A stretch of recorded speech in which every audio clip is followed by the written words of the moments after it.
Before diving into this incredible story, consider subscribing to the channel and hitting the bell. Every story here has something to say, and you won't want to miss a single one. Night had just fallen on Atlanta, and the avenues shone under the colorful neon lights. The hum of cars mingled with the peals of laughter escaping from the still-open bars. The air was heavy, saturated with humidity after a short summer rain.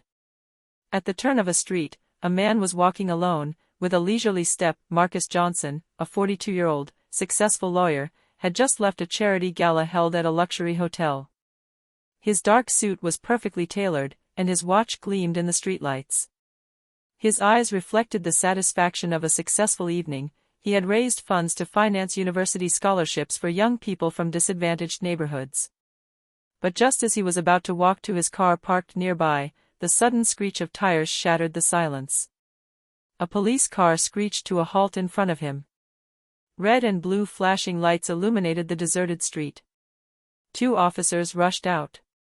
"You, hands up," screamed Officer Bradley Miller, a massive man with a closed face. Marcus, surprised, raised his arms slightly in disbelief. "Excuse me? There must be some mistake." "We told you, hands in the air," repeated Officer Kevin Harris, younger but just as aggressive. Marcus complied, trying to keep his cool.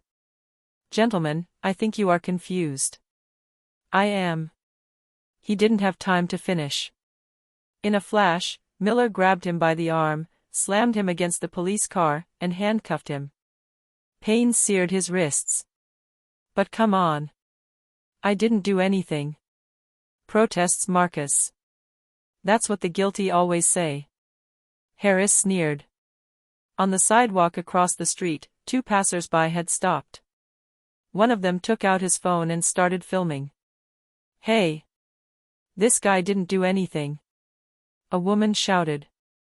"Shut up, move along," barked Miller without even looking up. Marcus gritted his teeth. He knew he should remain calm. Yet, a dull anger was rising within him. Not only was he being arrested for no reason, but he was being publicly humiliated, right in the street. "Gentlemen, listen to me. I am a lawyer. My name is Marcus Johnson." "Lawyer, huh?" Harris threw with a sneer. "We'll see about that at the station." The officers locked him in the back of the car. Marcus took a deep breath, staring at the red and blue reflections dancing on the windows. A chilling thought crossed his mind. They don't know who I am, but when they do, it will be too late for them. The police car was speeding through the streets of Atlanta, its lights flashing, as if it were transporting a dangerous criminal. In the back, stuck between the tinted windows, Marcus Johnson stared into the darkness. The handcuffs cut off circulation to his wrists, and every bump in the road reminded him of the unnecessary violence of his arrest. He tried again to reason with the 2 policemen. "Gentlemen, listen to me. You are making a mistake. I am not the one you are looking for." Miller, behind the wheel, gave a cold look in the rearview mirror. "Oh yeah? And who do you think we're looking for, huh?" "I don't know. But I assure you, I'm coming back from a charity gala. I'm a lawyer, I work with the mayor." A dry laugh erupted from the passenger side. Harris shook his head. "A lawyer in a suit hanging around this neighborhood at night? We've heard that before." Marcus clenched his jaw. He knew no words would change their prejudices. These men didn't see his suit, nor his confidence. They saw only one thing, his dark skin. The car turned sharply before stopping in front of the police station. 9th Precinct. The place, an old gray building, gave off a cold and impersonal atmosphere. Miller violently opened the back door. "Come on, get down." Marcus complied, but his gaze met that of a young officer stationed at the entrance. The policeman, barely out of the academy, frowned at the sight. The handcuffed man didn't fit the usual suspect profile. But he didn't dare say anything. Inside, the air smelled of stale coffee and damp paper. Marcus was led straight to an interrogation room. Harris pushed him onto a metal chair, the noise echoing off the bare walls. "So, now you're going to tell us where you were tonight?" And no lawyer talk, understand? Miller said, sitting down opposite him. Marcus stared straight into his eyes. His voice was firm, calm. I don't owe you an explanation. I have the right to make my call. Harris burst out laughing. Oh, that's it, Mr. knows his rights. Listen, man, you're not in a courtroom here. You're in our house. And in our house, we decide. Marcus took a deep breath. His hands were shaking slightly, but not from fear.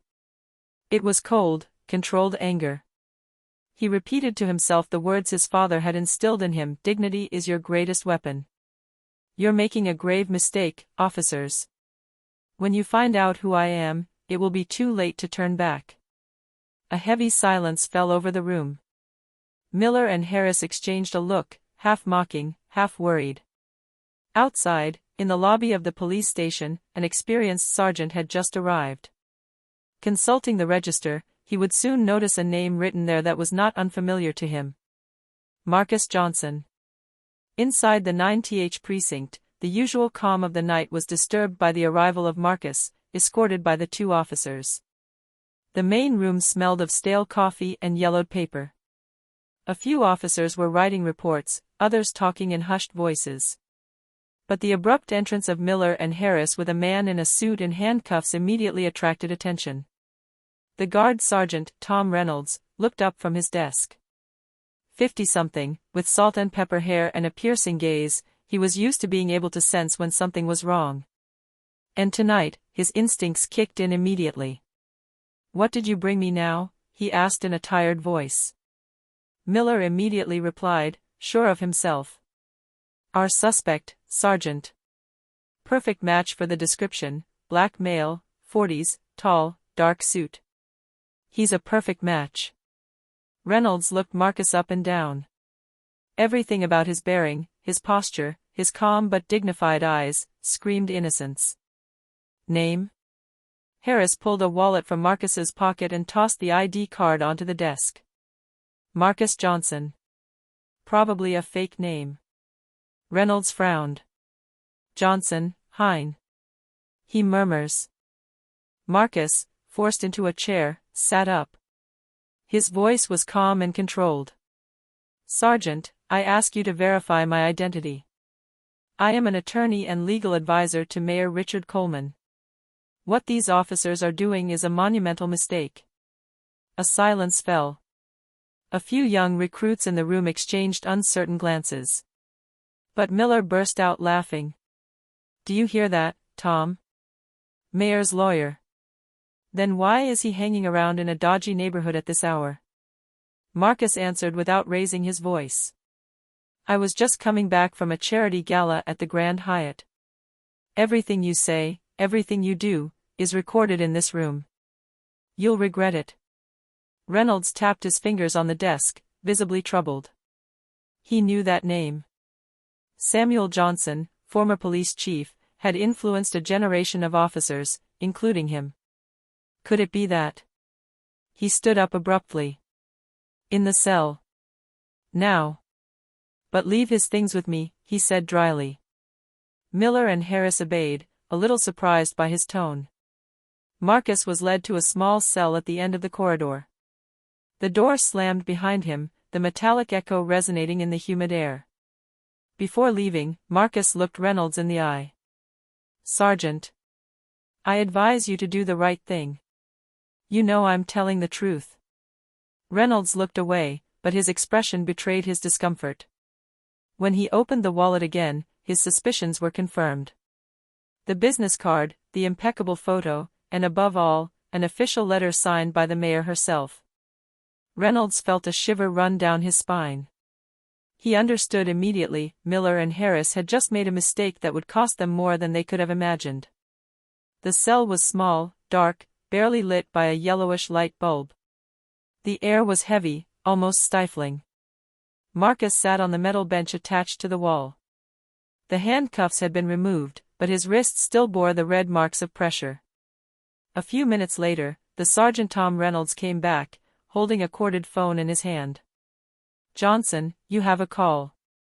Use it wisely, he said in a neutral voice, but his gaze still betrayed a certain concern. Marcus stood up calmly, picked up the receiver, and dialed a number he knew by heart, David Parker, his longtime friend and partner at the law firm Parker & Johnson. After 3 rings, a familiar voice answered, slightly sleepy. "Hello? Marcus? It's almost midnight, what's going on?" Marcus took a deep breath. "David. I'm at the police station on." A sudden crackle cut the line. The phone rumbled, then nothing. Silence. The connection had been disconnected. "No. Wait, let me redial," Marcus protested, turning to Reynolds. But the sergeant shook his head.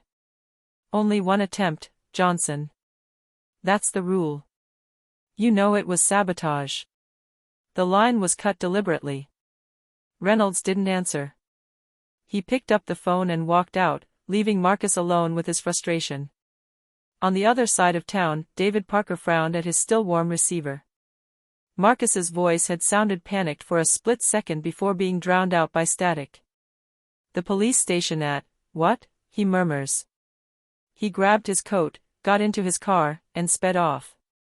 He didn't know where to look yet, but he knew one thing: Marcus was in danger, and every minute counted. In his cell, Marcus put his head in his hands.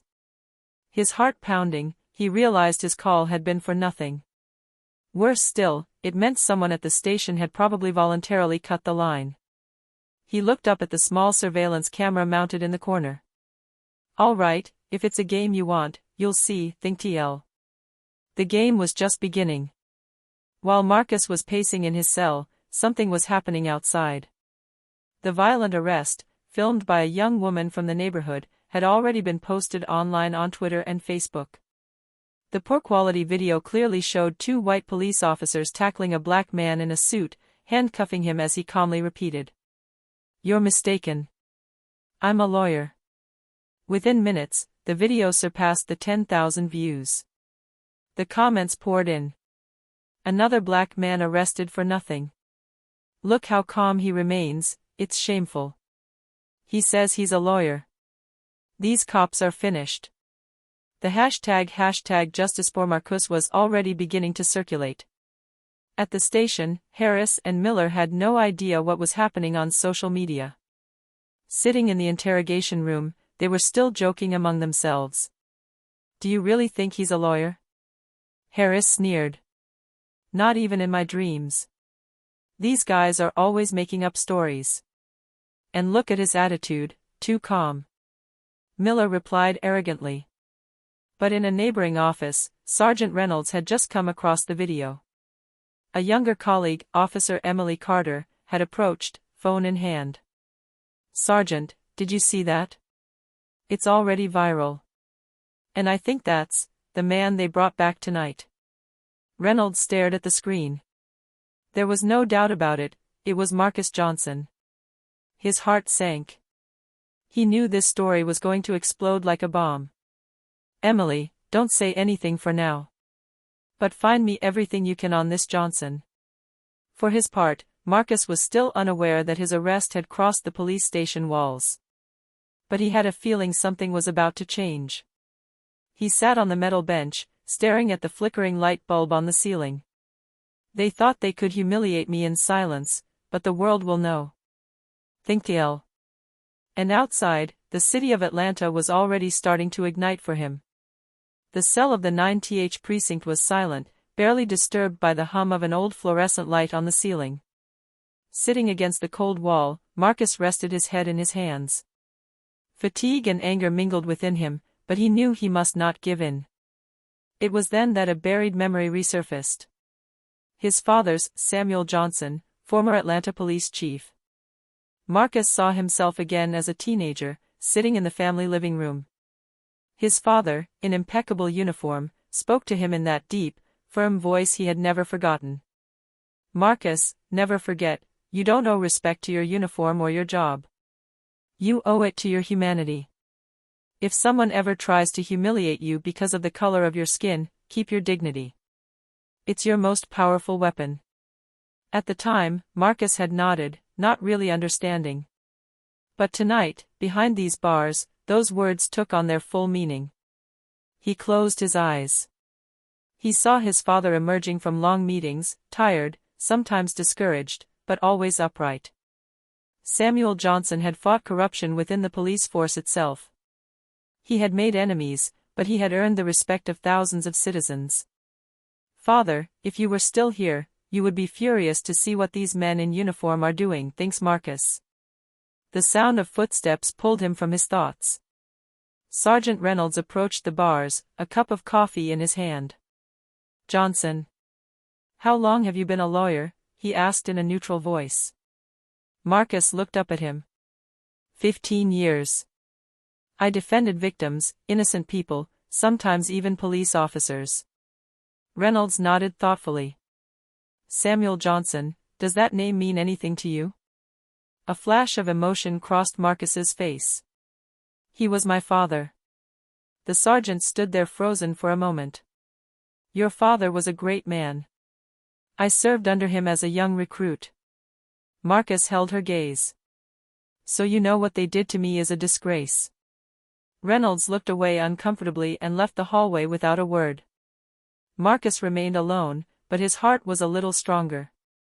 He felt as if his father was there, by his side, reminding him to stay upright despite the humiliation. Outside, shares of the video continued to explode. The name Marcus Johnson began to appear in the first national trends. The storm was brewing. The clock of the 9th precinct, the clock was 1:15 a.m. The police station was steeped in a heavy atmosphere. Some officers were tired, others nervous. The rumor of an arrested lawyer was beginning to spread like wildfire through the corridors. It was at that moment that the main door suddenly opened. Captain Laura Bennett, a woman of authority with an impeccable reputation, entered the hall. An energetic woman in her 50s, wearing a dark suit and piercing eyes, she commanded respect without needing to raise her voice. "Reynolds," she threw towards the sergeant. He stood up immediately. "Captain. I've been getting calls from the mayor's office. I hear you have a man named Marcus Johnson in custody." A tense silence fell over the room. All eyes turned to Miller and Harris, who had just entered, confident and arrogant as ever. "Yes, Captain. He was arrested earlier this evening. Matched the description of a suspect," Miller declared confidently. Bennett narrowed his eyes. "Description of a suspect? Or prejudice?" "No, ma'am. It really was a match. Harris insists." The captain ignores their justification and advances towards Reynolds. "Bring me his file." "Right away." A few minutes later, she was holding the wallet and documents confiscated from Marcus. As soon as she saw the business card stamped with the official seal of the town hall, her face tightened. Then his eyes fell on a photo of Marcus with the mayor, Richard Coleman, during an official gala. She turned pale. "Oh my God," she whispered before abruptly raising her head. His tone turned icy. "You too. Do you know who you just arrested?" Miller and Harris exchanged a vaguely worried look, but Miller tried to keep his composure. "A kind of lawyer, right?" Bennett turned to him, his gaze burning with anger. "Not some kind of lawyer. It is Marcus Johnson, legal advisor to the mayor, and the son of Samuel Johnson, former police chief." A deathly silence fell over the room. Miller lost his splendor, Harris paled. "You handcuffed, humiliated, and locked up the man who has the power to end your careers, with a single phone call," Bennett added, each word hitting like a hammer blow. Without waiting, she headed towards the cell corridor. Reynolds, worried but relieved, accompanied her. When the door opened, Marcus was sitting upright, staring at the light bulb on the ceiling. Seeing Bennett enter, he slowly stood up. "Master Johnson," she said, a mixture of respect and embarrassment in her voice. "I apologize on behalf of the department. You are free immediately." Marcus held her gaze without a word. Then, calmly, he replied, "No, Captain. You don't owe me an apology. You owe the courts. His words echoed through the corridor like a sentence. A few miles away, in a large house located in the heart of downtown Atlanta, Richard Coleman, the city's mayor, was still awake. The clock read 2:30 a.m., but he hadn't fallen asleep. Her phone vibrated on the coffee table. A frantic counselor was calling her. "Mr. Mayor, have you seen what's circulating on social media?" "No." "What is it?" "A video. Marcus Johnson, arrested by the police tonight. Handcuffed, slammed against a car, like a criminal. It's already gone viral." Coleman jumped up from his chair, grabbed his tablet, and searched for the video. Within the first few seconds, his face darkened. It showed Marcus, his closest advisor, his friend, the man with whom he had built major reforms, humiliated in front of everyone. "These fools," he growled, banging his fist on the table. He immediately dialed the number of the Captain Bennett. She picked up almost immediately. "Captain, it's Coleman. I want to know immediately what's going on." "Mr. Mayor, I assure you the situation is under control. Marcus Johnson is free, and..." "Under control?" Coleman explodes. "Do you realize what your officers did? They arrested my legal advisor like a common criminal. And it's already circulating on the internet." His voice trembled with anger. "If Johnson is not publicly rehabilitated in the next few hours, I guarantee that you and your men will have to answer for your actions before a disciplinary commission." He hung up abruptly, leaving a heavy silence hanging over his office. Then he sent a brief message to Marcus. "Hang in there. I'll make sure they pay for this." Richard. The mayor knew the case would cause a stir far beyond Atlanta. This was no longer just a police error. It was a political scandal. And at the police station, Miller and Harris still didn't know that their careers had just been shattered.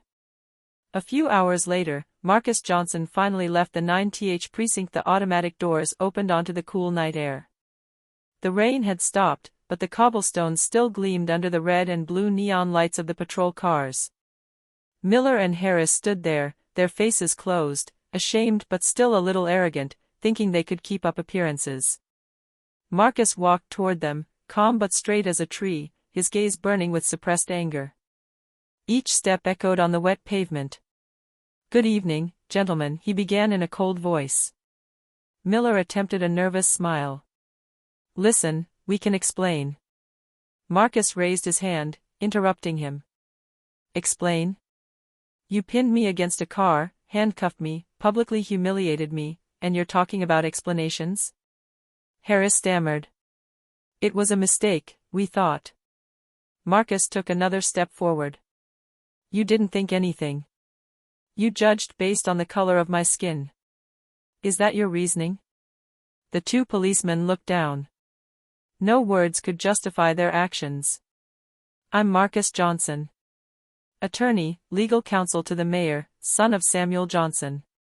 And you've just besmirched my name and dignity." He paused, his eyes fixed on Miller. "Have you learned what your uniform truly means? It represents justice. And tonight, you betrayed it." Miller, humiliated, bowed his head. Harris, trembling, whispered. We didn't know." Marcus tilted his head slightly, coldly. "Exactly. You didn't know. And that's exactly the problem. You judged without knowing. You're going to have to live with that mistake for the rest of your life." Without another move, Marcus turned on his heel and walked away into the rain, leaving behind two men who had just realized the extent of their humiliation. Across town, the video continued to circulate, and Marcus Johnson's name became a symbol of dignity and justice in the face of brutality and institutional racism. The next morning, the 9th precinct was immersed in a heavy, almost electric atmosphere. The usually noisy and disorderly corridors were silent, each officer casting worried glances at the two officers who had arrested Marcus Johnson. Miller and Harris were sitting in the captain's office. Laura Bennett, their faces pale and tense. The tension was palpable. "Gentlemen, you crossed all lines last night." Bennett began, his voice firm and sharp. We We really thought, Miller stammered. You thought? Bennett cut her off, his eyes blazing. You arrested an influential lawyer, advisor to the mayor, and son of a former police chief, for no reason. And you publicly humiliated him. The phones and computers at the police station were buzzing non-stop, the video had gone around town, and even the national media were starting to pick up the story. In his office, the Sergeant Tom Reynolds watched the scene with satisfaction. He had always known something was wrong with this arrest. Now the truth was out, and he could only see the extent of the damage. Shortly after, an internal investigation was opened by the Atlanta Police Department. The officers responsible were suspended immediately, the mayor demanding precise and rapid accounts. Miller tries to protest. But we followed the protocol. The protocol? Bennett sneered. It is not protocol to judge someone by the color of their skin. You have betrayed the police and the justice system. Your career is now in the hands of a disciplinary commission. Harris, his hands shaking, whispered. We didn't know. You didn't know, but now you know. And you'll pay for it, replied the captain. Meanwhile, Marcus was no longer in his cell. Released and with his dignity intact, he watched from a distance. His phone vibrated, hundreds of messages of support were pouring in from internet users and journalists. The name of Marcus Johnson was now a symbol. Justice does not bend to prejudices. And for Miller and Harris, the world had just brutally reminded them that actions have irreversible consequences. A few days after his release, Marcus Johnson stood in the grand auditorium of Atlanta University. The room was filled with students, journalists, and citizens who had come to listen to him. His face, always calm, reflected an unshakable dignity. He took a deep breath and stepped onto the stage. Silence fell instantly. The cameras trained on him captured his every movement, his every expression. Last night I was unjustly arrested, humiliated, and locked up for no reason, he began, his voice calm but firm. Why? Because I was black. Because some people judged without knowing. He let the words resonate. Some in the audience shuddered, others nodded. This experience could have broken me. It could have driven me to anger and revenge. But I chose something else. I chose to transform this humiliation into strength. Marcus then explained how he worked with the mayor and police officials to launch awareness campaign on wrongful arrests and local police reform. He showed images, statistics, and testimonies from citizens who had experienced similar situations. Justice should have no color. Tonight, I was treated like a suspect for who I am, not for what I did. But tomorrow, it could be your brother, your son, your father. Applause erupted in the room. The video of his speech quickly made the rounds on social media. Marcus Johnson was no longer just a lawyer or the son of a former police chief, he had become a national symbol of dignity, justice, and courage. Meanwhile, Miller and Harris, facing disciplinary committees, finally understood the extent of their mistakes. Their public apologies were not enough. Their careers were irreparably compromised. And Marcus kept moving forward, inspired by his father's legacy, determined to turn every injustice into a step toward equity. In his office a few weeks later, he wrote to his father. Father, I have used your lesson in dignity. Justice is moving forward, and this is only the beginning. Marcus's revenge was not violence or hatred. It was strength, justice, and truth revealed to the whole world.